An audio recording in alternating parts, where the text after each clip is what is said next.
Muy bien, reitero los saludos a todos los presentes el día de hoy en esta clase. Recordemos que el tema a abordar es la introducción a la comprensión lectora. Como bien sabemos, dentro del examen de nombramiento docente es indispensable, puesto que viene una subprueba referida a la comprensión de textos.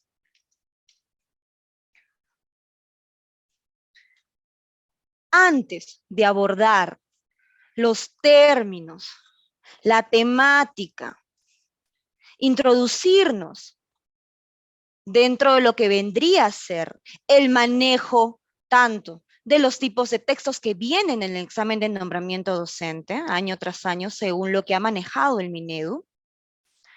Recordemos antes un concepto, una temática esencial.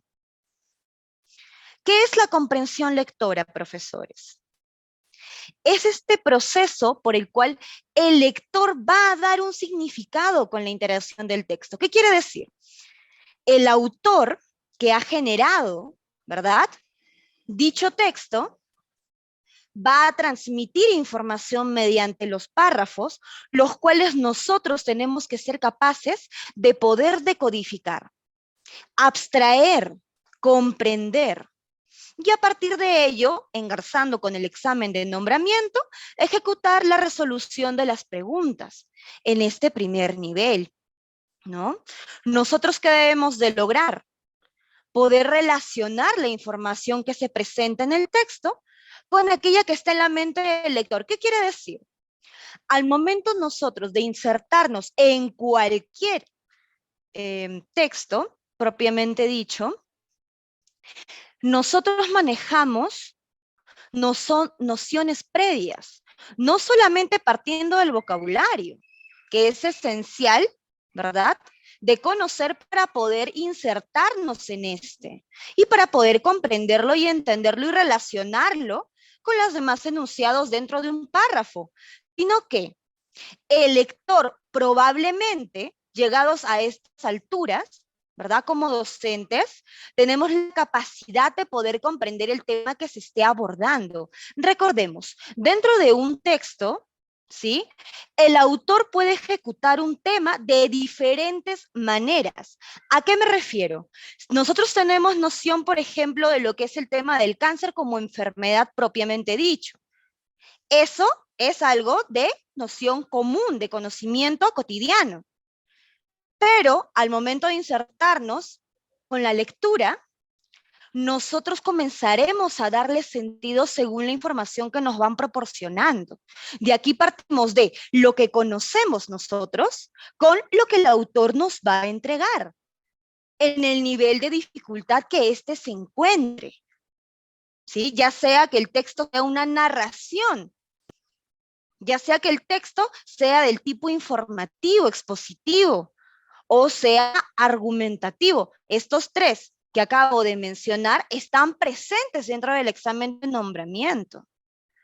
Un texto narrativo, 2 expositivos y 2 argumentativos. En las siguientes clases iremos evaluando cada uno de ellos, desde la parte estructural hasta la parte medular, de forma.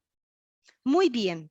Entonces, dentro de lo que nosotros consideramos como comprensión lectora o entendemos por esta, debemos de adquirir la capacidad para reconocer el significado de una palabra o frase en el contexto de las demás ideas. No solamente comprenderlas de manera individual, sino de llegar a relacionarlas con las demás y que adquiera un sentido. Es de conocimiento de nosotros, ¿verdad?, que cada palabra puede llegar a tener una conceptualización muy amplia, puede ser polisémica. Entonces, cada término adquirirá un nuevo significado dependiendo del uso que se le dé, ¿sí?, en relación con las demás ideas que van a estar proporcionadas dentro del texto. La habilidad para entender o identificar lo fundamental de la lectura, ¿sí? ¿Qué quiere decir esto? Que nosotros vamos a adquirir, ¿verdad?, mediante este curso, cómo poder discernir, disgregar estas ideas principales la idea principal de las ideas secundarias que son de apoyo. ¿Por qué? ¿Por qué es tan importante realizar esta separación? Porque dentro de un texto, sobre todo en el argumentativo, podremos llegar a confundir los argumentos, podremos llegar a confundirlos o mimetizarlos con la tesis, que son diferentes. Y al momento de marcar la pregunta, muy probablemente, docentes, encontremos que está un argumento en lugar de la tesis que nos están solicitando. Por eso es esencial que nosotros, mediante todo este proceso de comprensión lectora que explicaré en las siguientes diapositivas, podamos abordar o insertarnos en la lectura de manera eficiente y poder llegar a resolver las preguntas de la misma forma. Muy bien. También obtendremos esta habilidad para identificar las relaciones entre las ideas, para realizar el análisis de la información. ¿Qué quiero decir? Tanto las ideas secundarias como la idea principal van a enfocarse tanto en desarrollar lo que se dice del tema. Si fuera argumentativo, ¿cuál es la postura que tiene el autor con referente a este? Si es expositivo, de manera objetiva, ¿qué es lo que nos está indicando el autor? ¿Sobre quién? ¿Sobre qué? Muy bien. Continuamos entonces con el instrumento de trabajo, que va a ser nuestro compañero durante todo el curso, el texto. Este es entendido como una unidad lingüística, la mayor de ellas, formado por un conjunto de enunciados, que evidentemente van a tener una intención comunicativa. Ya explicaremos a qué hace referencia esto que estoy indicando en este momento, y que están internamente estructurados. Claro, tanto los diferentes tipos de texto manejan una estructura diferenciada. Es producido por un emisor que actúa movido por una intención comunicativa en un determinado contexto. ¿Cuáles son los elementos presentes dentro de este? Partiendo de la mínima unidad, la palabra. Estas van a formar el enunciado, los cuales a su vez generarán el párrafo, que en su conjunto es lo que nosotros denominamos un texto. Dentro de esto va a contener al tema, al título, idea principal e ideas secundarias. Profesores, mucho ojo en cuanto a la relación que hay entre estas, puesto que van a compartir un término en común. ¿A qué me refiero? El tema, el título y la idea principal entre sí van a contener al primero, al tema. Lo desarrollaremos con mayor profundidad en las siguientes clases, pero hemos de tener claro que la estructura de cada una de estas va a tener un margen distintivo. ¿Qué quiere decir? El tema entendido como un sintagma nominal, no va a tener verbo, probablemente, y en muchos de los casos, este se presenta como un sustantivo.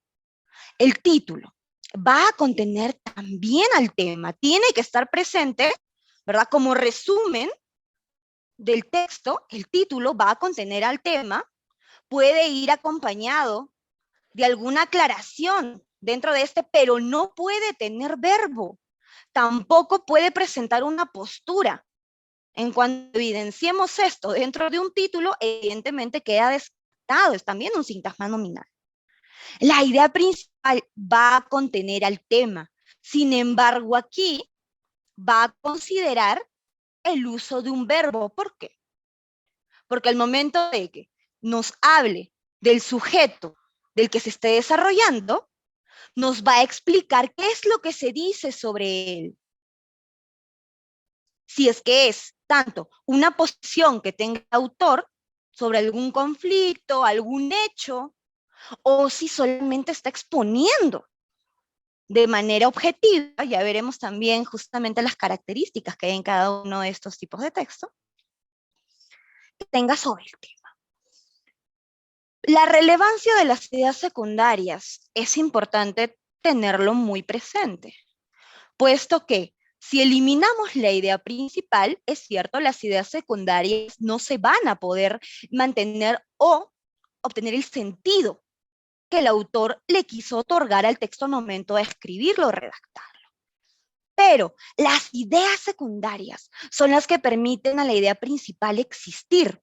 Esto quiere decir que van a darle apoyo, ya sea mencionando ejemplos o hasta mencionando un contraargumento, también lo desarrollaremos en su momento, que es de vital importancia, porque en un texto argumentativo docentes, el contraargumento sirve para darle mayor validez a la tesis, a la postura que tenga el autor con referente a lo que está desarrollando como tema. Y en muchas ocasiones podremos quizás confundir el contraargumento con la postura del autor. Y aquí partimos a desarrollar lo que vendrían a ser los conectores, que tienen mucha injerencia dentro de un texto y nos permiten precisamente entender cuál es la relación entre una idea u otra. Están contrapuestas, guardan sentido, son sinonímicas, el autor simplemente está ampliando la información, etc. En cuanto a los niveles de comprensión en los textos de nombramiento, hemos evidenciado, sobre todo los docentes que habrán dado ya exámenes de nombramiento, quizás no, quizás sí, que está presente sobre todo en los textos de tipo narrativo, el nivel literario. ¿Qué quiere decir esto? Que la pregunta nos va a solicitar expresamente que obtengamos información explícita del texto. ¿Qué quiere decir esto? Que se va a encontrar de manera literal. Lo vamos a encontrar inmerso en. Y aquí, en este curso, desarrollaremos diferentes tácticas que nos va a permitir no solo responder correctamente a la pregunta, sino hacerlo en el menor tiempo posible, siendo eficientes, puesto que son 5 textos. Y tenemos que comprender que en los textos que ha desarrollado hasta el momento el Minedu, la extensión de ellos, pues, va a requerir que nosotros invertamos tiempo que pueda ser muy valioso al momento de la lectura, porque también manejaremos la lectura rápida dentro de este curso, para que precisamente nos dé apoyo y podamos abordar este examen. En cuanto al nivel inferencial, que se presenta en mayor medida en los textos de tipo argumentativo, ¿sí? Así como los textos expositivos. ¿Qué quiere decir? Que nos van a solicitar que obtengamos información que no se encuentra de manera literal. Profesora, quiere decir que no está presente en el texto. Ojo, inferencial no quiere decir que vamos a abstraer una idea que esté por fuera de este, sino que debemos de obtenerla de ideas que están desarrolladas dentro del texto, que se dan a entender.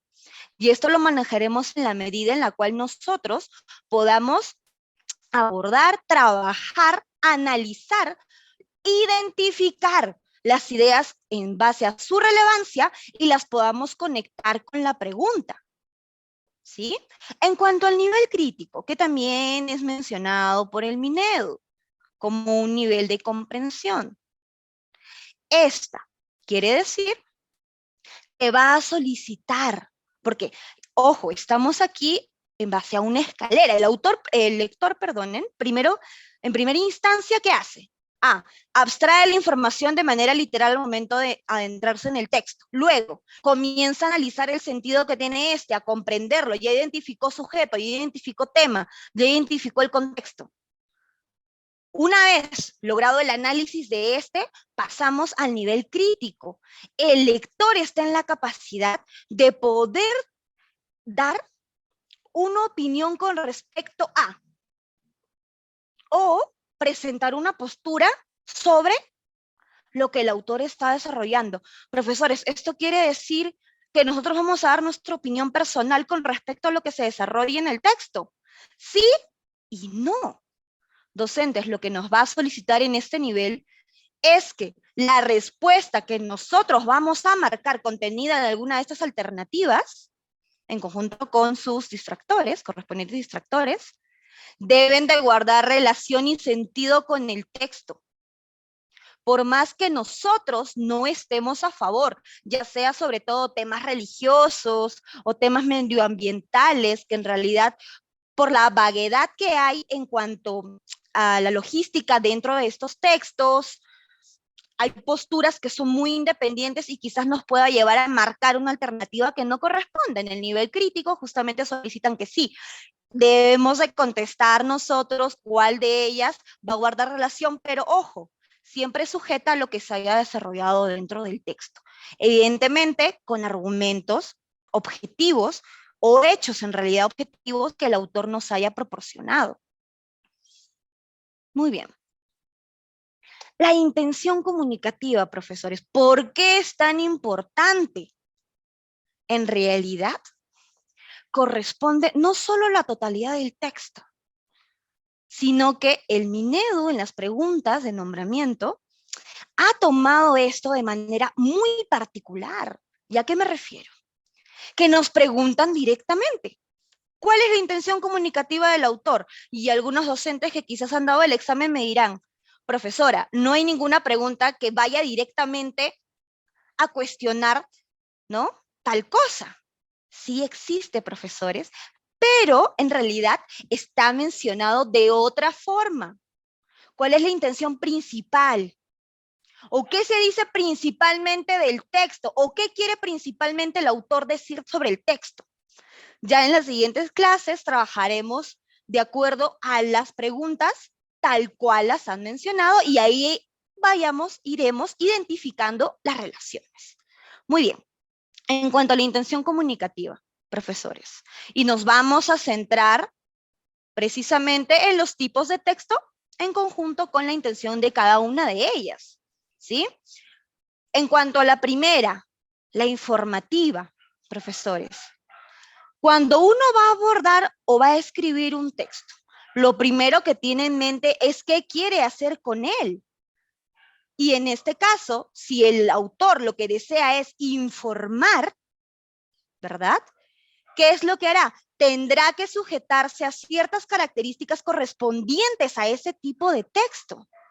Porque ya lo había mencionado anteriormente. Yo puedo tomar como tema para escribir el cáncer, pero hay múltiples formas de abordarlo, ya sea que esté a favor, ya sea que esté en contra, que diga que es una enfermedad incurable, o que quiera informar a la comunidad que se ha descubierto un nuevo procedimiento o un diagnóstico temprano, etcétera, etcétera. Entonces, ¿cuándo identificaremos nosotros, que ya lo abordaremos con textos de manera práctica, cuándo indicaremos que un texto es informativo? Cuando busca ofrecer información sobre el tema y que el lector lo pueda comprender. Pero profesores, ¿qué autor puede generar un texto de manera que no se entienda? Ojo, ojo, que va a depender de la comunidad a la cual esté direccionado el texto. ¿A qué me refiero? Si es un texto del tipo científico, si la comunidad que va a leer mi descubrimiento corresponde al entorno en el cual me encuentro, el lenguaje que voy a utilizar, a pesar de también ser informativo, va a contener términos especializados. Yo estaré cumpliendo con mi intención comunicativa, que es informar, porque probablemente, ¿verdad? Mis compañeros, mis socios, los que corresponden a esa misma área, van a poder decodificar los términos que estoy empleando.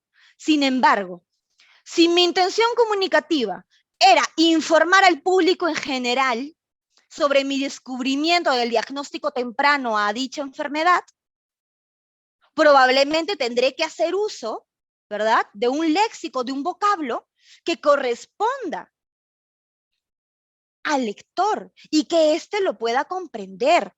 Miramos aquí nosotros cómo aquí hay una bifurcación y es muy importante tenerlo en cuenta. Un texto fracasa cuando el lector no puede comprender lo que se está informando, a pesar de que pueda estar correctamente escrito, ¿verdad?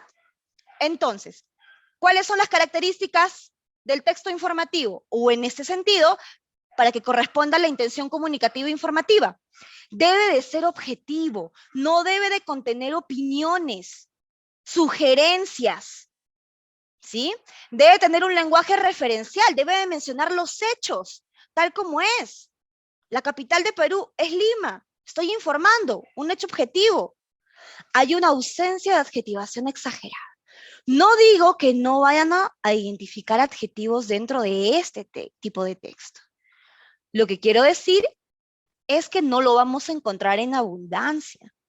No va a ser un recurso que el autor va a emplear, como lo podríamos encontrar en un texto narrativo. ¿Por qué? Porque en el texto narrativo su intención es narrarnos una historia, entretenernos con ella. Y al momento de generar la narración, debe ser capaz el autor de lograr en el lector que nosotros podamos generar una imagen mental de lo que nos está describiendo. ¿Y por qué es tan importante? Porque a partir de ello podemos comprender el sentido de la narración. ¿Por qué tal personaje realizó tal acción? Entonces, cuando la intención comunicativa es informar, los adjetivos en realidad van a utilizarse con mesura. En cuanto a la intención comunicativa persuasiva, profesores, busca convencer al lector a través de los argumentos, va a tener una tesis, va a indicar o va a aseverar algo referente al tema.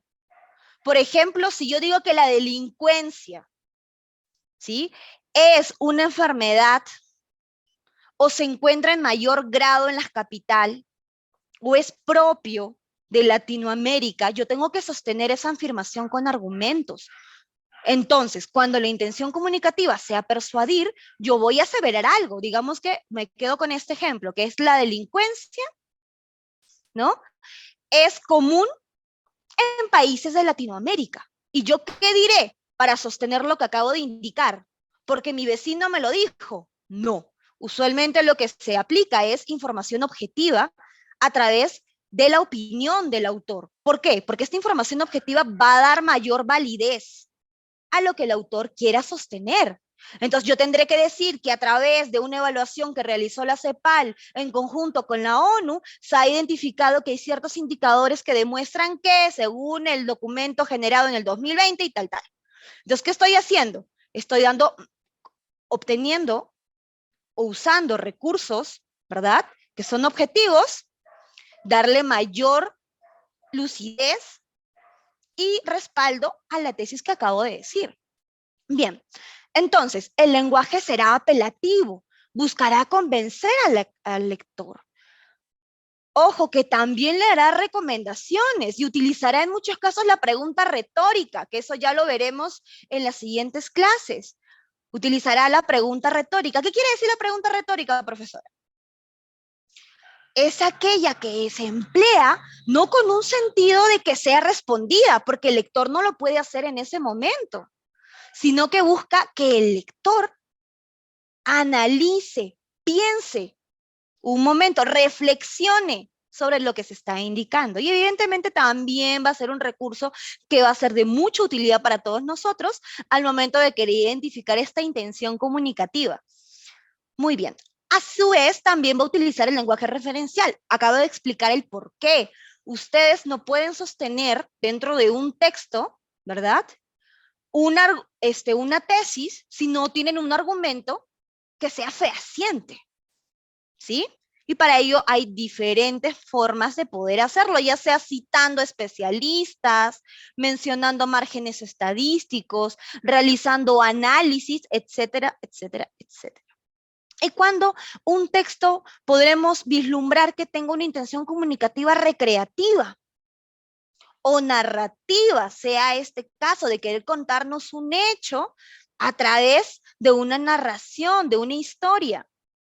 ¿Qué es lo que busca? Deleitar al lector, busca agradar, recrear, distraer.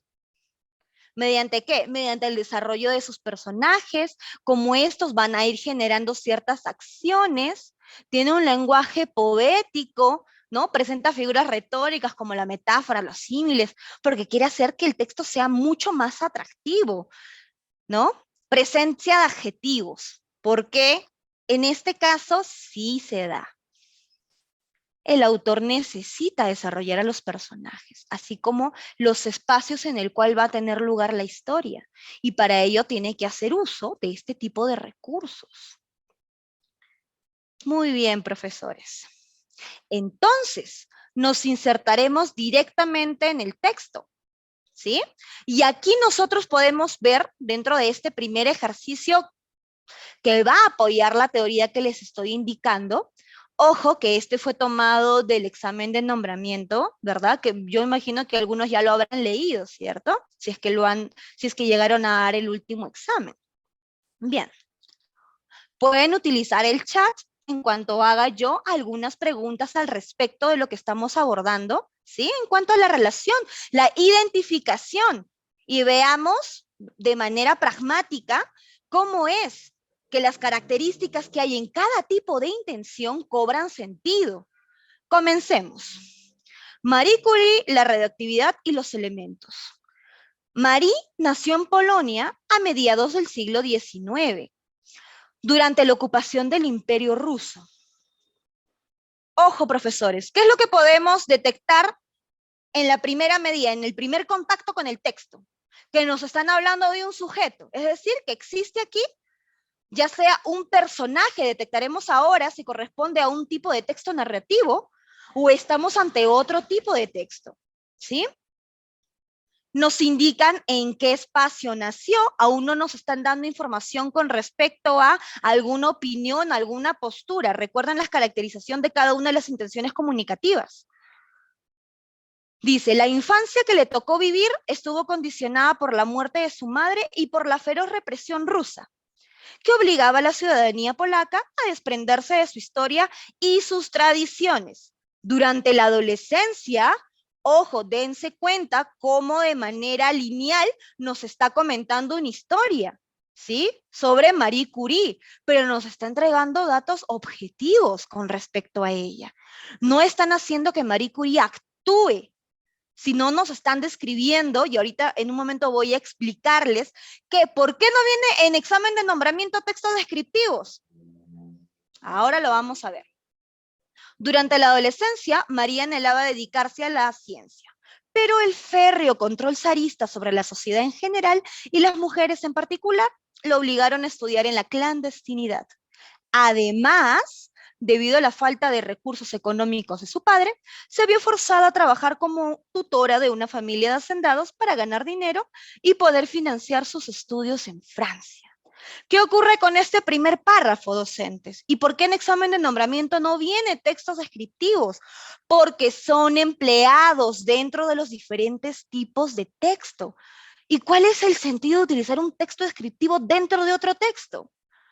Pues, como les había indicado en un inicio, un texto no cumple con su función si no es entendido por el lector, por muy bien escrito que éste se encuentre.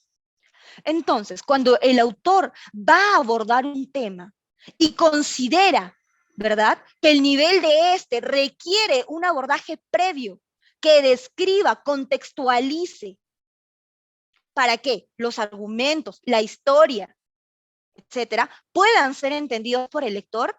Entonces, en la medida de la necesidad de que se llegue a transmitir de manera correcta, es que el texto descriptivo toma lugar dentro de los diferentes textos. Muy bien, ¿qué hizo este primer párrafo? Nos escribió más o menos en qué espacio se encontraba ella, ¿verdad? ¿Cómo fue su vida? ¿Se centró solamente en esto? No.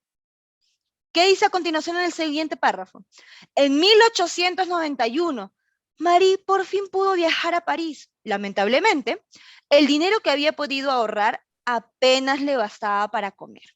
A pesar de ello, tuvo un rendimiento destacado en la universidad, donde la mayoría de sus compañeros eran varones. Así, en 1893 logró su licenciatura en física y en 1894 en matemática. Ese mismo año, Marie fue invitada a trabajar como investigadora científica en el laboratorio de uno de los profesores, de sus profesores, Gabriel Lippmann. Este episodio fue decisivo en su vida, pues conoció a un científico brillante como ella, Pierre Curie, con quien formaría una estrecha relación intelectual y emocional. Docentes, no solamente están describiendo, nos están explicando. ¿En algún momento hubo una postura del autor con referente a Marie? Ahora es donde ustedes me indicarán. O quizás es una narración, ¿no? Me está contando Marie que le ocurrieron ciertas características, o ustedes identificaron muchos adjetivos dentro de lo que acabamos de leer. Ahora sí, activo el chat, estamos leyéndolos. Por favor, díganme, ¿cuál es la intención comunicativa del autor en el texto? Se entiende que no está completo. Sin embargo, con los 2 párrafos que acabamos de leer, contiene suficiente información en estos momentos con mi guía para poder identificar cuál es la intención que encontramos en el presente texto. Muy bien, ahora los leemos. Profesor Julio Slivan, bienvenido. ¿Sí? Buenas.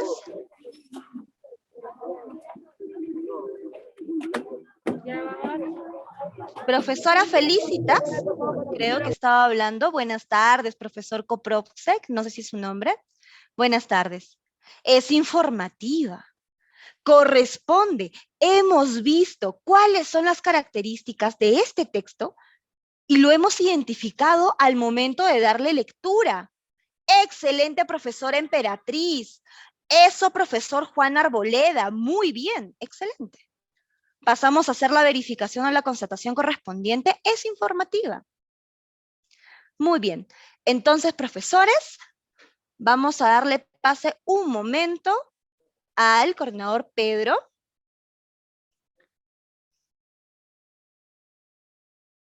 ¿Sí? Coordinador Pedro. Muchas gracias, Sandy. Muchas gracias a los docentes que están teniendo una participación muy activa. Queremos agradecer nuevamente por estar participando, por haber acudido a este llamado, a esta invitación del Grupo GEAR con relación a la capacitación de comprensión lectora. Cabe señalar que el curso de comprensión lectora va a estar compuesta por 2 clases semanales. Esta es la primera clase, que es la teórica, y los días sábados de 9 a 10 de la mañana también vamos a tener una clase y va a ser más práctica, ¿ya? Para que no se pierdan ningún detalle. Las personas que están asistiendo el día de hoy algunos son invitados, otros ya hacen parte de nuestro curso virtual, en el cual tiene incluido este tipo de capacitaciones. ¿Ya? Me preguntan también por interno cómo está compuesto el pack del curso de nombramiento. El pack está compuesto por un curso, que es el curso especializado, que comprende los 4 módulos.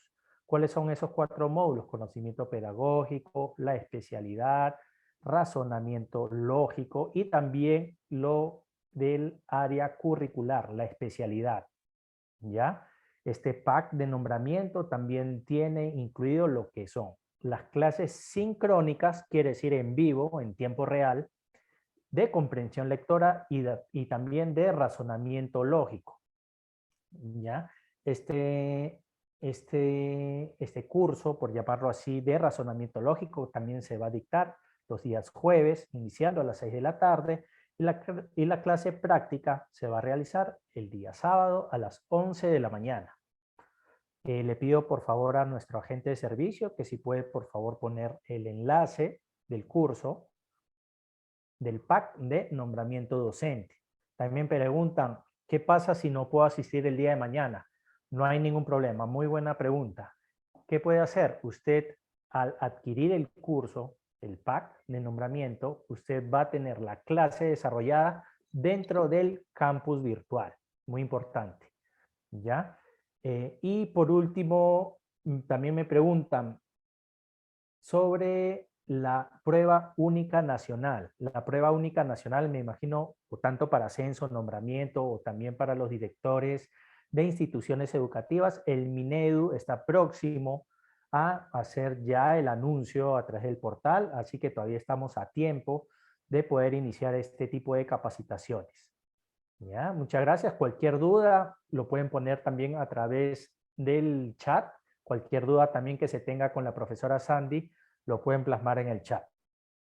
Profesora Sandy, gracias.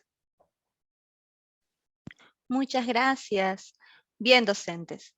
Continuamos con el siguiente texto. El día de cada día. Me imagino que también algunos de ustedes lo habrá leído en su momento. Vino en el último examen de nombramiento. Vamos. Edgardo está tomando el sol en su terraza. Es una sensación agradable, pero llega un momento en que se aburre y decide salir. Camina por una avenida ancha y pasa por delante del bar ubicado a media calle. Duda un momento en si entra o no. Finalmente, se decide. Empuja la puerta, ve que entre las mesas vacías destaca una con 6 personas jugando una partida de dominó. Se apoya en la barra y pide una cerveza. El dueño del bar se la sirve y le pregunta cómo va todo. Edgardo le contesta que bien y bebe un gran trago de cerveza. Durante un rato observa la mesa contigua en donde juegan al dominó. Una de las personas le pregunta si desea sumarse a la siguiente partida. Él dice que no. Se da la vuelta y tras el cristal protector contempla la ensalada fresca. El dueño, atento, le pregunta si quiere. Edgardo le dice que no, porque si como ahora, después no cena y, en casa, su esposa le riñe. El dueño sonríe, porque esa es una broma habitual. Edgardo no tiene mujer ni vive con nadie, y siempre pone una excusa como esa cuando, por ejemplo, le dicen que el domingo vaya a jugar fútbol y él no quiere. Puede mencionar hijos, una niña que tiene entre 3 y 7 años y un niño que primero no existía y ahora incluso es mayor que la niña. ¿Qué está ocurriendo en este texto? ¿Podemos identificar datos objetivos? ¿Podemos localizar un argumento, una postura, una tesis?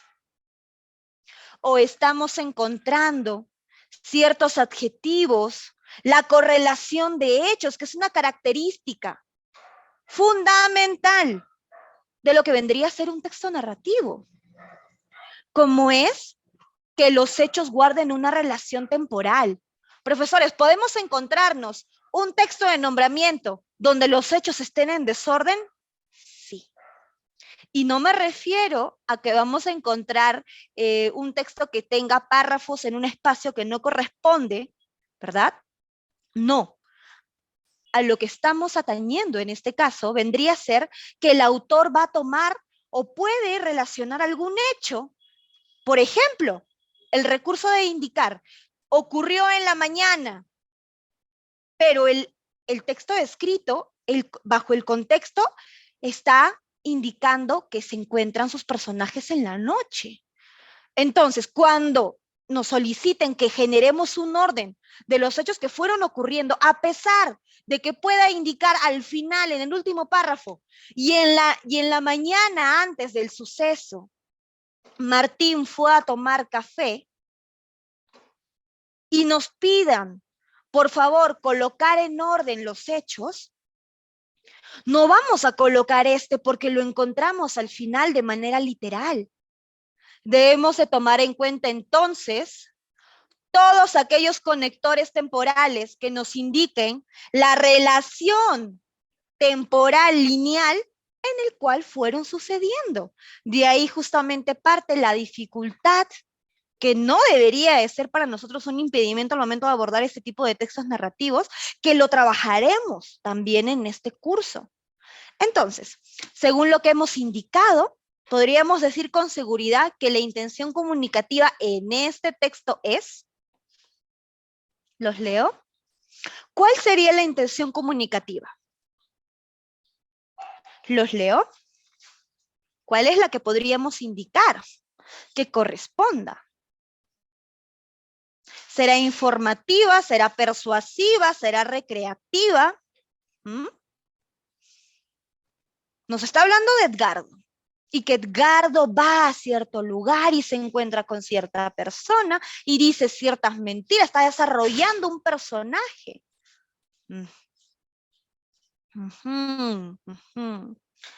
Ajá. ¿Algún docente más? La profesora Emperatriz, muchas gracias. El profesor Julio, muy amable. Ok.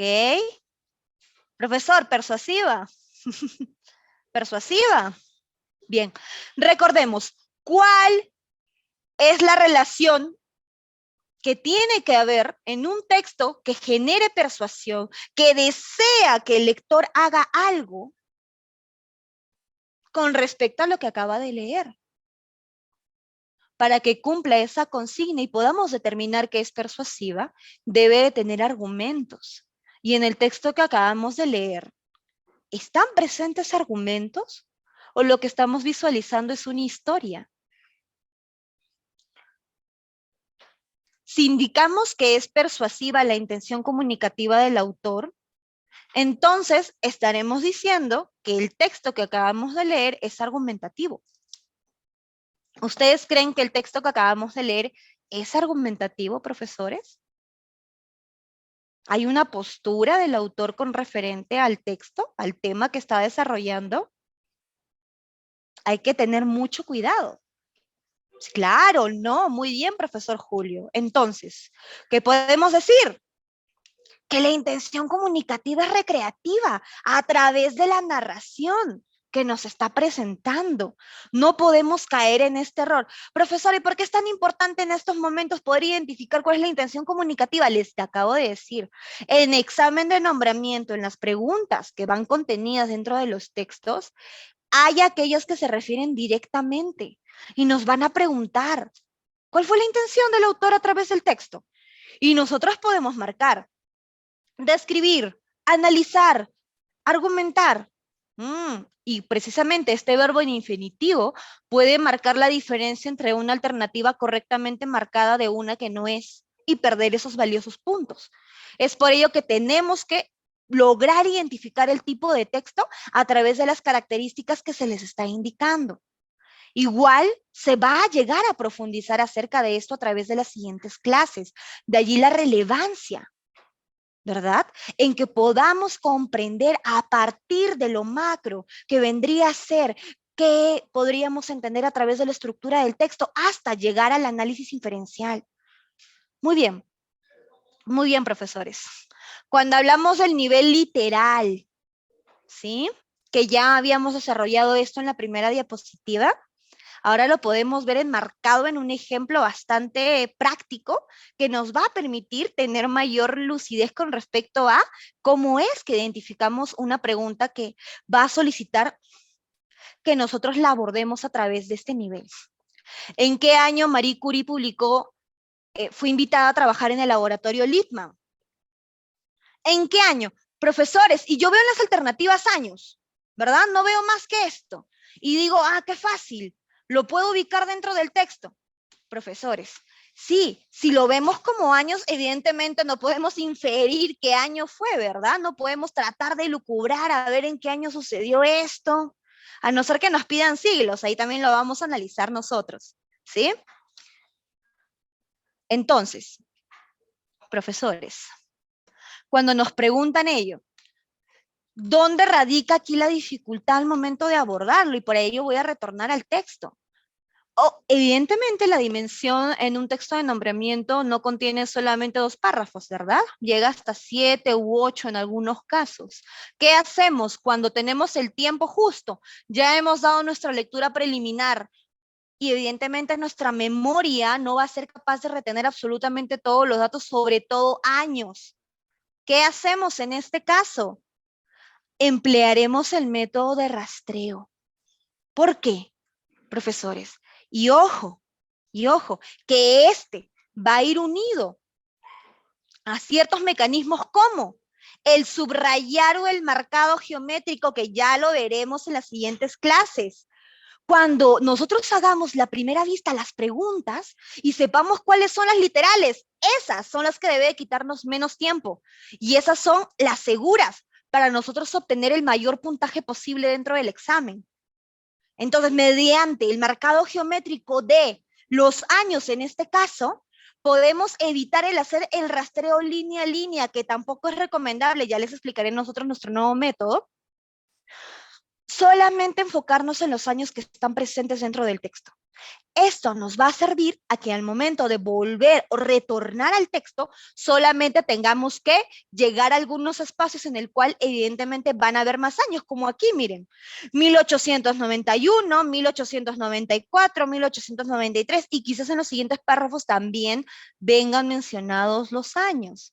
Entonces, nosotros simplemente marcaremos con alguna figura geométrica, ¿verdad? Algún cuadrado, algún círculo, y ya explicaré luego por qué no el profesor, el subrayado, ¿por qué no subrayamos? Ajá, ahí también lo vamos a ver.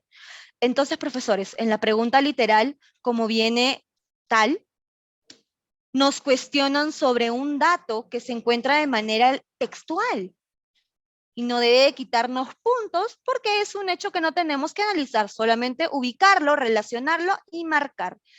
Otro tipo de pregunta de nivel literal que viene en examen de nombramiento. ¿Cuál de los siguientes hechos presentados en el texto ocurrió en último lugar? Y aquí hay que tener cuidado por dos cosas que se ha visto en los exámenes. Una, la que ya les indiqué. Puede ser que el hecho sea mencionado al final del texto, pero si va junto o nos va indicando que el tiempo real en el cual este ocurrió se encuentra antes de todo lo narrado por el autor, aquí podemos nosotros marcar incorrectamente creyendo que el orden va a corresponder a el hecho tal cual fue apareciendo en los párrafos y ahí hacer la mala relación. Muy bien. Educación y transformación digital. A ver, veo en el chat algunas opciones. Ok. Listo, perdón. Creí que había alguna consulta. Por favor, cualquier duda, háganmela a través del chat para poder resolverla in situ.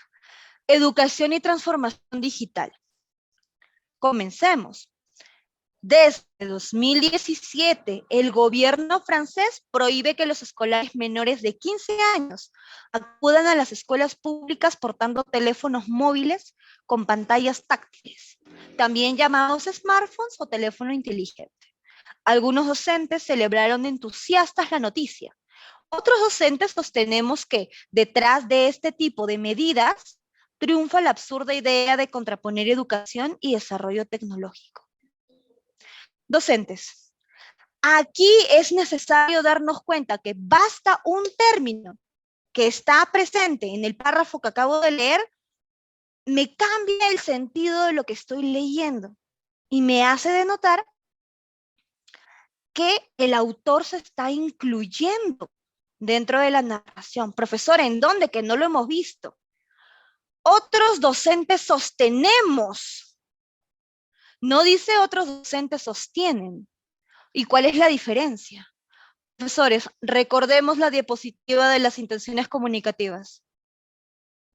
En un texto expositivo y en un texto narrativo, es posible que nosotros otorguemos alguna opinión con respecto al tema, podemos participar, podemos recomendar, los leo. En un texto expositivo o en un texto narrativo, ¿podemos nosotros participar? Podemos indicar yo creo, yo opino, creo que, me parece. ¿Ustedes qué dicen en el chat? ¿Tiene sentido?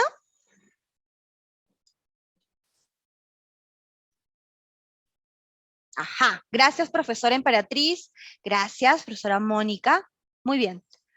Detrás de este tipo de medidas, y si continuamos, triunfa la absurda idea de contraponer educación y desarrollo. ¿Aquí qué hace? Está colocando una absurda idea, está indicando, demeritando. Por lo tanto, el texto automáticamente adquiere otro tinte. Dense cuenta en cómo ciertos términos cambian el sentido de lo que estamos leyendo. Ante esto, uno se pregunta por las razones que motivan a que las mismas instituciones que antes reclamaban recursos para poder computadoras en las aulas, ahora pretendan nada menos que evitar que los estudiantes las lleven en sus bolsillos. La respuesta es sencilla, dice el autor. En lugar de llevar a cabo un verdadero proceso de transformación digital, la mayoría de escuelas pretenden seguir haciendo lo mismo que han hecho siempre. Introducir un poco de tecnología aquí y allá. Usar una pizarra digital que funcione igual que la pizarra de tiza, pero sin el polvo. O leer un libro digitalizado, idéntico al de papel, pero con video. Podemos decir, profesores, que el tipo de texto que acabamos de leer corresponde a... Vayan pensando para que lo coloquen en el chat y poder ir leyendo, porque en estos momentos lo vamos a relacionar con la pregunta de nivel inferencial. En el tercer párrafo del texto, el autor afirma lo siguiente: la mayoría de escuelas pretenden seguir haciendo lo mismo que han hecho siempre. ¿A qué se refiere? Como les había indicado, cuando nos piden inferencias, no se trata de extraer ideas que no correspondan a lo que el autor ha desarrollado en el texto. Como ven aquí, el autor está tomando información que está presente. ¿Cuál es la diferencia? Que nos está indicando, nos está preguntando. Analicen, lectores. ¿A qué nos referimos con que la mayoría de escuelas hacen lo mismo? ¿Qué es lo que hacen lo mismo? Si leemos la alternativa a que estas escuelas procuran evitar que los estudiantes asistan a clases con sus smartphones. ¿Por qué esta es una alternativa peligrosa? Porque las escuelas, según decía el primer párrafo, ¿verdad?, quieren prohibir el uso de los celulares. Entonces, es un hecho que ocurrió antes porque esa tecnología aún no se desarrollaba, es decir, que los teléfonos celulares no existían, pero que ahora sí existen, pero aún así no queremos que los utilicen. Dicen que lo han hecho siempre las escuelas. ¿Es una alternativa peligrosa? La alternativa B, ¿a qué estas escuelas introducen tecnologías digitales en las aulas de forma superficial y anecdótica? Ya se explicará a docentes en otras clases cuando nos enfoquemos en las estrategias que debemos de utilizar, identificando primero desde el tipo de pregunta hasta lo que éstas puedan contener para poder enfocarlo dentro del texto. ¿Qué quiere decir? Felizmente el Minedu aplica, ¿no?, nos apoya indicándonos en dónde, en qué parte del texto se encuentra la cita. ¿Y por qué es tan relevante que el Minedu coloque ese tipo de información? Porque muy probablemente tengamos que releer el tercer párrafo, que en este caso es bastante corto, para poder hacer la conexión. ¿A qué se refería esta idea? Porque recordemos, las ideas que están, los enunciados que están sostenidos dentro de un párrafo tienen que guardar una unidad temática y tienen que guardar relación entre sí. Si no, sería incoherente.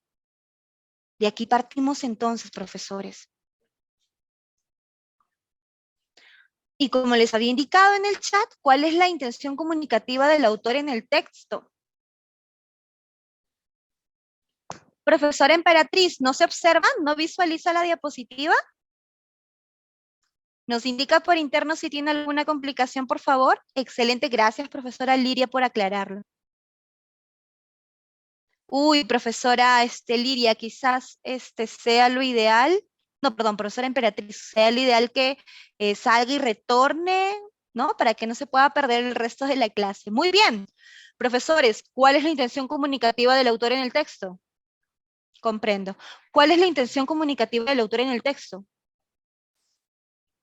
Hemos detectado ciertas características, ¿verdad? Tal como el autor se introduce, da una opinión, si le parece bien, si le parece mal, si le parece objetivo. Entonces, claro, la intención comunicativa del autor va a ser persuasiva. Excelente, profesora Liria, excelente, profesora Mónica. Claro que sí, es persuasiva.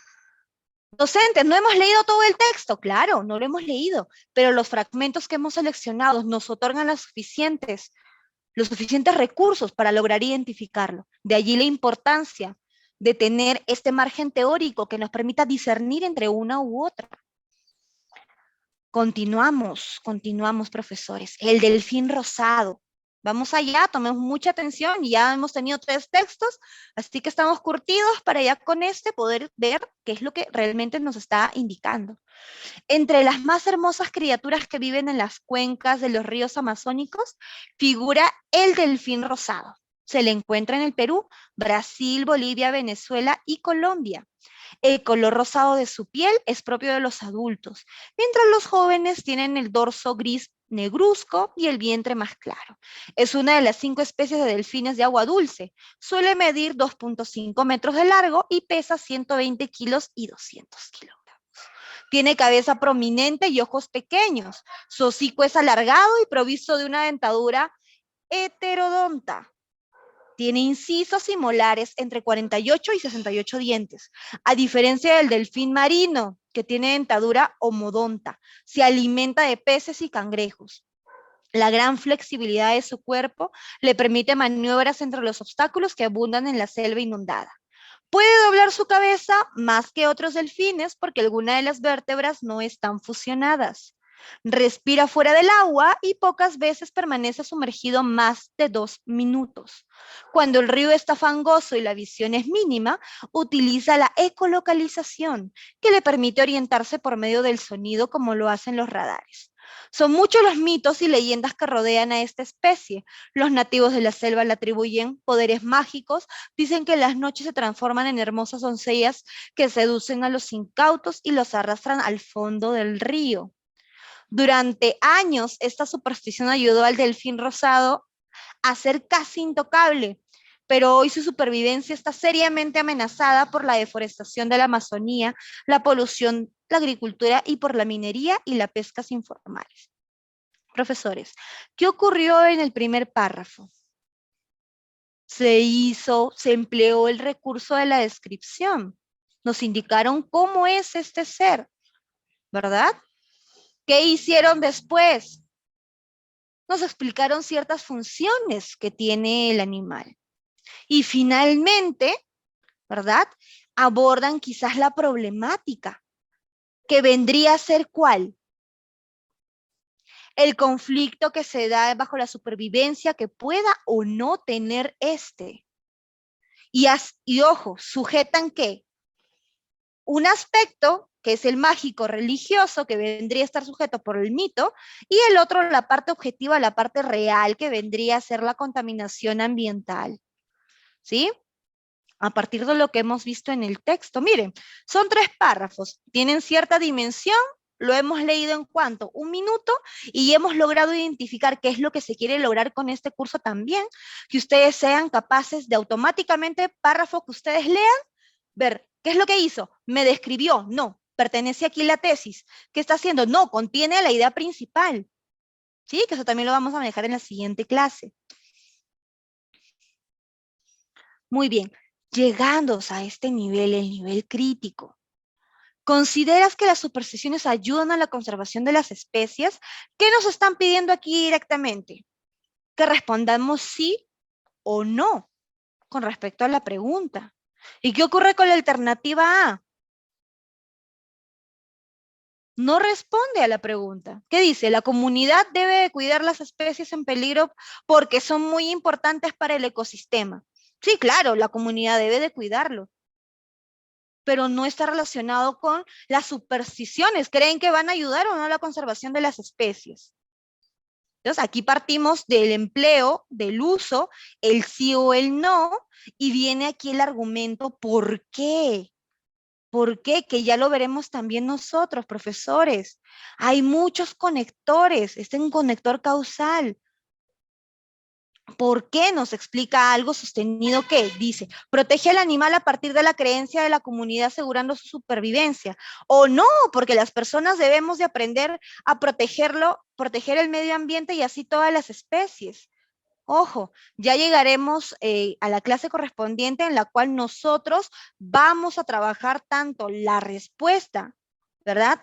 Enlazarla con lo desarrollado en el texto y lo que solicita la pregunta, así como descartar las alternativas que vendrían a ser los distractores. Muy bien, ¿cómo podemos nosotros identificar este propósito comunicativo del autor? ¿Cómo lo podemos hacer? Así es, profesora Liria. Nos falta tips para poder comprender, sí, es que parte todo, desde cómo abordamos el texto, en qué tiempo lo tenemos que abordar. Profesora, ¿a qué se refiere con qué tiempo? Si cuando nos dan el examen leemos de frente. No docentes. Hay muchas técnicas, ¿verdad? en las cuales no siempre es la lectura lo principal, sino la identificación de las preguntas y a partir de ellas, identificarlas, ver qué técnica es la que me va a funcionar para poder recién comenzar con el texto. ¿Sí? Muy bien. ¿Cómo podemos identificar el propósito comunicativo del autor? Haciéndonos estas preguntas. ¿Qué quiere decirme el autor en este texto? ¿De qué me habló? ¿Qué es lo que quiso decirme con ello? ¿Qué quiere pensar o sentir? Quizás el autor dentro del texto lo que ha desarrollado fue una historia cargada de emoción. Lo que quiere es obviamente que nos relacionemos con esta, ¿no? Nos entretengamos mediante ella o nos sensibilicemos, quizá. Quiere influir en el comportamiento o en el de otras personas, en mi comportamiento o en el de otras personas, claro. Esta pregunta va directamente a identificar si es un texto argumentativo o no. Porque yo al momento de terminar de leer un texto narrativo, pues voy a buscar la enseñanza quizás de lo que el autor me quiso transmitir mediante su personaje. Pero muy probablemente no me dio argumentos para yo cambiar mi comportamiento o decisión o toma de decisión con respecto a lo que el autor haya desarrollado. ¿Qué quiere que yo haga al terminar de leer su texto? ¿Qué quiere? ¿Que me sensibilice? ¿Que cambie mi manera de pensar o de actuar? ¿Que tenga conocimiento sobre un tema? De ahí justamente parte la diferenciación que enmarca a cada una de ellas. ¿Sí? Sí, profesora Liria, nos identifiquemos con el texto, exacto. Y siguiendo con el bagaje teórico, ¿sí? Que va a sostener, son los pilares que van a sostener el desarrollo de las clases que vienen. La coherencia, la cohesión y la adecuación como propiedades de este texto. Ya sabemos cuáles son sus elementos. A profundidad, evidentemente, el tema, la idea principal, el título, ya lo iremos abordando. ¿Sí? Al igual que los tipos de texto, que ya los estoy mencionando, pero no los estoy desarrollando con el nivel que nosotros debemos de llegar a conocerlos. ¿Qué debe de tener un texto para ser considerado como tal? Debe de ser coherente, debe de estar cohesionado y debe de tener la propiedad de la adecuación. Veremos, ¿a qué me estoy refiriendo con que el texto sea coherente? Profesores, ¿querrá decir que tenga sentido? Sí, debe de tener sentido. Los enunciados deben de formar un solo mensaje, una sola idea temática. ¿Qué quiero decir con esto? Que si yo estoy hablando del calentamiento global, no puedo hablar de la cantidad de perros que se encuentran desamparados en las calles. ¿Pueden haber subtemas dentro de un texto? Puede haber, claro que sí. Pero estos subtemas deben de guardar relación con el tema principal. Deben de darle sentido, porque el autor tampoco puede mencionarlos y luego no emplear o no dar uso de estas ideas secundarias. Todos deben de estar referidos y ser una sola unidad. ¿Qué queremos decir? Que esté cohesionado, que exista cohesión dentro del texto. ¿Sí? Debe estar relacionada con la correlación de esta construcción gramatical que hay entre una palabra y otra. Es decir, que la conexión que se genere a partir del contacto de una idea dentro de un enunciado o dentro del propio enunciado guarde el correcto sentido. Y aquí justamente vamos a hablar de estos recursos que emplea la conexión, la cohesión, la elipsis, la pronominalización, los conectores, los correferentes. Profesor, ¿a qué me refiero con todo esto? La elipsis, cuando nosotros hablamos, o voy a dar un ejemplo directo. Si yo digo, Juana fue al mercado, Juana luego llegó a su casa, la mamá de Juana se encontraba allí y finalmente Juana se fue a descansar. ¿Qué está ocurriendo? Estoy mencionando una y otra vez al sujeto, pero ¿tiene sentido lo que dije? Sí, tiene sentido. Tiene sentido. Se puede comprender, es coherente, ¿no? Estoy hablando de la actividad de Juana. Pero no está correctamente cohesionado. Suena brusco el mencionar a Juana tantas veces dentro de un solo texto. Entonces, la elipsis lo que va a hacer es suprimir. ¿Por qué? Porque va a emplear recursos dentro de la idea que le permite evitar mencionarlo porque se sobreentiende que hacen referencia al mismo sujeto en cuanto a la pronominalización. Y no se preocupen docentes si en este mismo momento o en esta primera instancia que estamos teniendo contacto con estos conceptos no se están comprendiendo en su totalidad, puesto que cada uno va a tener su desarrollo con la extensión que necesita para que pueda ser entendido y empleado. Cuando hablamos de la pronominalización, es el hecho de utilizar pronombres para no volver a mencionar al sujeto constantemente. En cuanto a los conectores, profesores, entre todos los que existen, en ciertos tipos de textos se encuentran unos más que otros, como en el texto argumentativo. El tipo de conector que encontramos en mayor medida es el causal. Pero, ¿y dónde marca aquí la relevancia en que yo lo pueda comprender? Que si nosotros no conectamos la causa con el efecto de manera correcta, probablemente al momento de leer el texto le estemos otorgando información valiosa a otro término. O no hayamos entendido la relación que hay, porque puede ser adversativa. ¿Qué quiero decir con esto?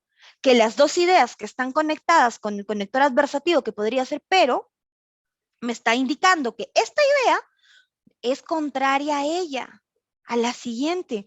Entonces, al momento de leer el texto, quizás nosotros entendamos que la idea tal, la idea A, guarda una relación de efecto con la idea B. Y no es así. De allí la confusión y la necesidad de poder manejar e identificar estos conectores. Y la correferencia. ¿Qué va a hacer? Puede emplear ustedes sinónimos, sujetos, un ejemplo cortísimo para que podamos entender esta idea. Si yo digo, el COVID-19 llegó al país y golpeó directamente a diferentes esferas, tanto como los diferentes estratos económicos que se encuentran sujetos, ¿verdad? A un sistema capitalista, coma. Esta enfermedad llegó a eliminar o provocó el deceso de más de 10,000 peruanos, punto. Yo estoy hablando del COVID-19. ¿Qué hice? Dije esta enfermedad. ¿Qué estoy haciendo? Estoy empleando un correferente, un hipónimo. ¿Por qué? Porque estoy indicando al COVID-19, pero este está contenido dentro de la enfermedad. Es una enfermedad. No es necesario que vuelva a mencionar el término del COVID-19 en el texto, porque para ello tengo todos estos recursos que me van a permitir tener una mayor hilación dentro de lo que estoy desarrollando. Y a nosotros también nos permite poder leer el texto, ¿sí? Otorgándonos las correctas relaciones que deben haber entre una idea u otra. Ok, voy a leer a la profesora Liria. Nos identificamos con el texto, se repite la palabra, no hay conectores.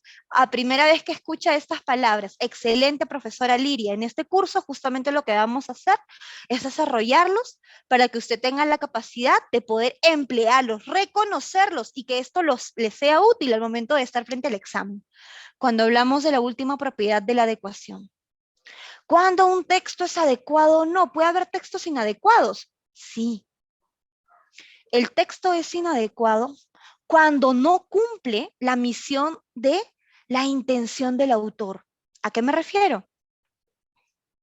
Aquí hablamos de la situación comunicativa, que ya habíamos trabajado, ¿verdad? Y por eso lo hemos desarrollado previo a la explicación de propiedades del texto.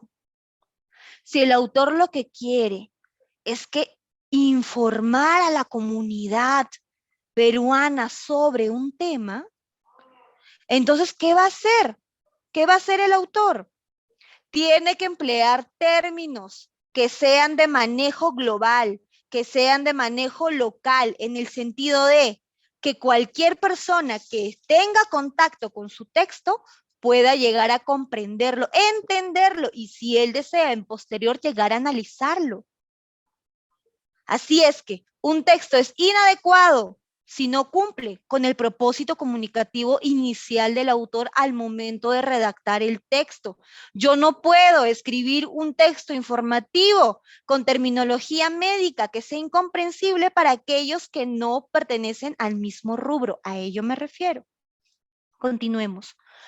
Estos procesos cognitivos de la comprensión es el esqueleto, profesores, porque aunque nosotros no lo hayamos manejado de manera directa los términos que están contenidos en este gráfico, nosotros lo aplicamos de manera inconsciente porque lo hemos desarrollado desde nuestra educación temprana, ya sea en la primaria, en la secundaria, en la cual vamos adquiriendo todos estos recursos para poder lograr finalmente la comprensión de un texto. Y ahora que lo vamos a abordar, ustedes se podrán dar cuenta en cuál de ellos tenemos cierta falencia, cuál estamos confundiendo, cuál es necesaria priorizar para obtener finalmente un manejo correcto de la lectura.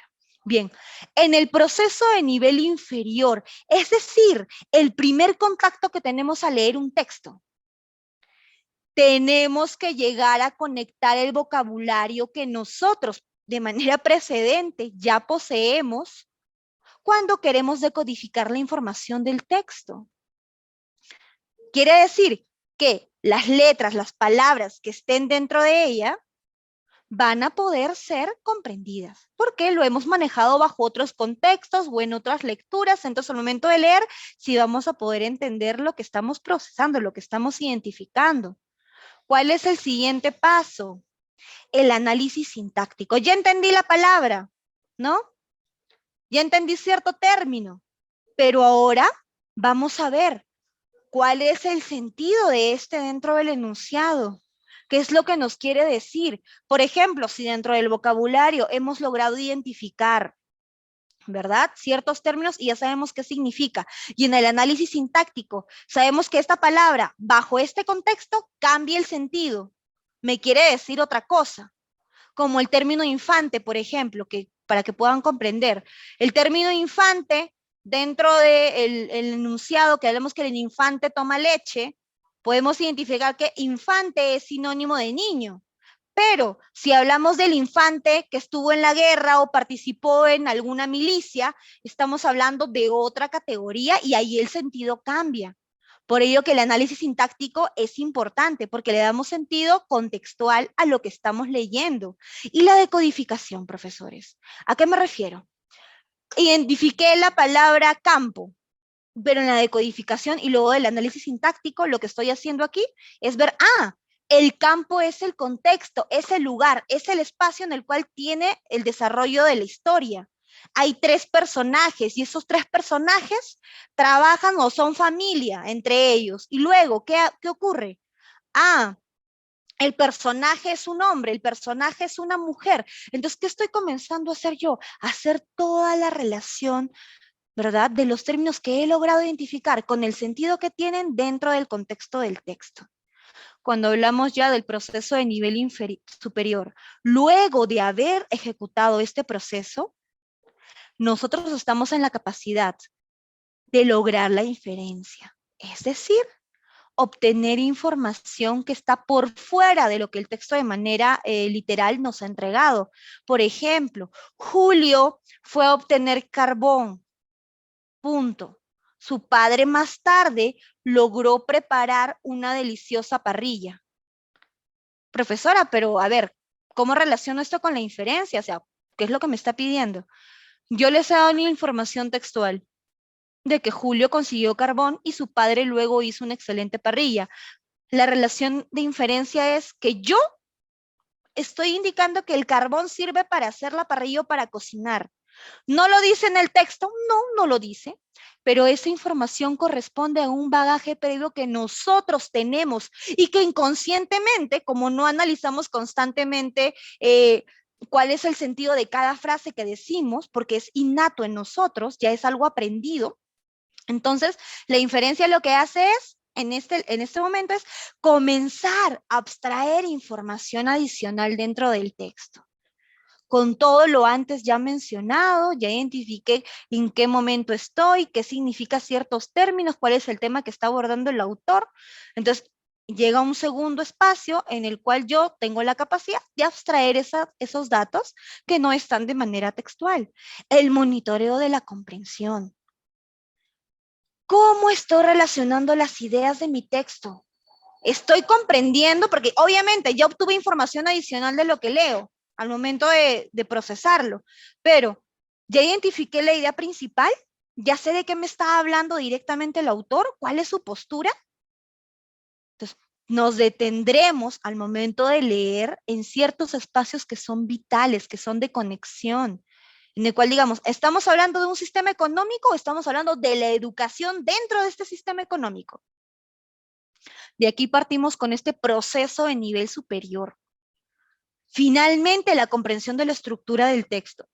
¿Por qué es tan relevante? En el momento en que nosotros podamos identificar qué tipo de texto es el que estamos abordando, seremos capaces entonces de visualizar e identificar los componentes. Si es un texto argumentativo, yo ya hice todo este proceso, ya entendí cuál es el tema, ya comprendí muchos de los términos que están dentro de este, pero entendí que si es un texto argumentativo, tengo que encontrar la tesis y los argumentos. Y si hay contraargumentos dentro de este texto, si es un texto expositivo, ya identifiqué cuál es el tema principal, de qué me están hablando y cuál es el desarrollo objetivo que se está dando acerca de este tópico. O si es un texto narrativo, ¿es lineal este texto? ¿Me estará entregando la información en un orden correlativo? ¿Las metáforas dentro del texto las estaré comprendiendo bien? Entonces, de aquí partimos a la identificación estructural de qué tipo de texto es según las características que ésta tenga. ¿Sí, profesores? Muy bien. Recuerden, cualquier duda, por favor, tienen el chat para poder visualizarlo y poder responderles. De aquí vamos a un recurso que vamos a utilizar durante el desarrollo de nuestro curso. Ok, listo, profesora Lidia, perdón, creí que había vuelto a escribir. La paráfrasis, ¿para qué la vamos a utilizar o emplear o en qué medida es un recurso útil? ¿Sí? Es conocida esta como una reformulación del significado. ¿Y en qué momentos vamos a hacer uso? Cuando comencemos a leer ciertos enunciados, ciertos párrafos que de un inicio no van a tener sentido para nosotros o van a ser muy confusos porque los términos que están mencionados o contenidos no los comprendemos. Entonces, pasaremos a emplear palabras que nosotros sí manejamos, pero profesora, si no manejo el término que está siendo mencionado en el texto, ¿cómo voy a ser capaz de poder reemplazarlo? Porque en el texto, muy probablemente, si cumple la cohesión, la coherencia, ¿verdad? Estas dos que son importantes, entonces las ideas que estén contenidas en ese párrafo van a guardar relación con las demás. Y al momento, y también no solamente con los demás párrafos, sino dentro del mismo enunciado, el término va a cobrar sentido. Vamos a ver para qué lo están utilizando. ¿Tiene una connotación negativa? ¿Está describiendo? ¿Es una acción? Eso sí lo podemos lograr identificar dentro del texto al momento de abordarlo, al momento de leerlo. Bien, aquí una cuestión importante, el diferenciar la paráfrasis mecánica con la paráfrasis constructiva. ¿Qué quiero decir? En la paráfrasis mecánica no vamos a tener que modificar absolutamente nada de la estructura inicial del texto. Vamos a solamente reemplazar las palabras por términos equivalentes, sinónimos. En cambio, en la paráfrasis constructiva, que esa la hacemos de manera inconsciente. Cuando estamos leyendo algo y decimos, se está refiriendo este concepto a esta idea, no lo estamos repitiendo de una manera literal, sino tal cual nosotros lo estamos comprendiendo. Veamos entonces. Miren aquí un ejemplo. Voy a leer el chat un momento. Miren aquí un ejemplo. Ok.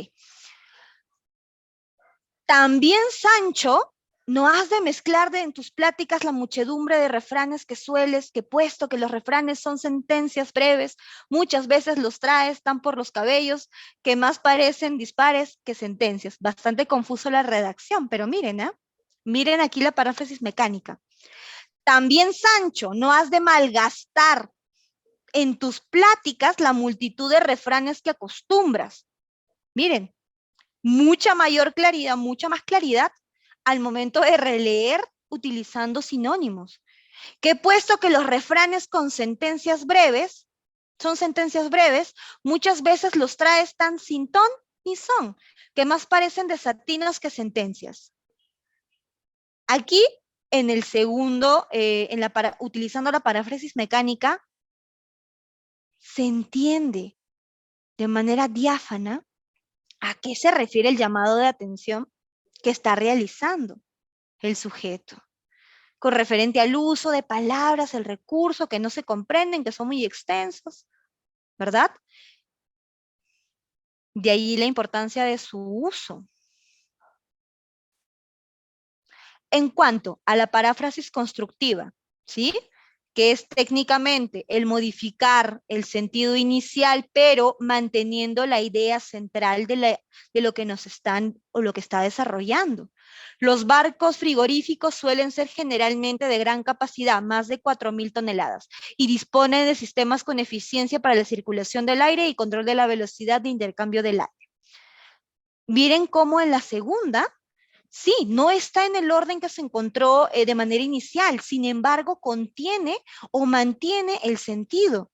De manera general, puede decirse que los buques refrigerados, ¿no? Haciendo referencia a los barcos frigoríficos, presentan alta capacidad de carga y alta eficiencia, tal como nos lo están indicando, ¿verdad? En el enunciado anterior, cuando nos dicen las 4.000 toneladas, ¿no?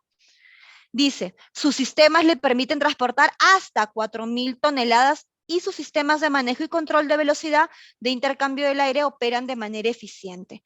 Docentes, ¿qué nos quiere decir cuando somos capaces de parafrasear de manera constructiva? Quiere decir que hemos entendido lo medular de lo que nos están informando. No le está cambiando aquí el sentido, no está indicando alguna otra información que esté por fuera de lo que ya ha aseverado, sino que, ¿cómo? Ha podido abstraer toda la información necesaria y sabe cuál es el sujeto del que se está hablando, qué se dice de este, cuál es la característica principal. En la paráfrasis se emplea, puede ser el desorden de este, inicia con el final y termina con el inicio, es decir, les cambia, o puede indicarlo con las propias palabras del que está leyendo, tomando en cuenta los recursos como el tema, ¿no? La caracterización que tiene este, el sentido, ¿cierto?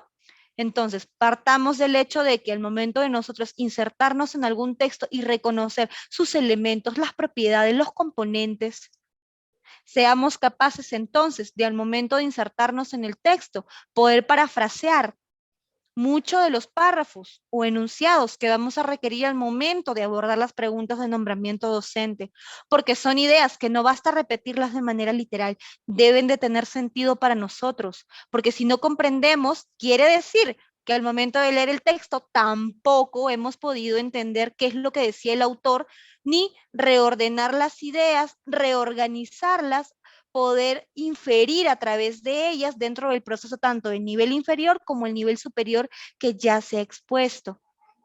Muy bien, profesores. Entonces, explayaremos de manera práctica todo ello en la siguiente clase del día sábado.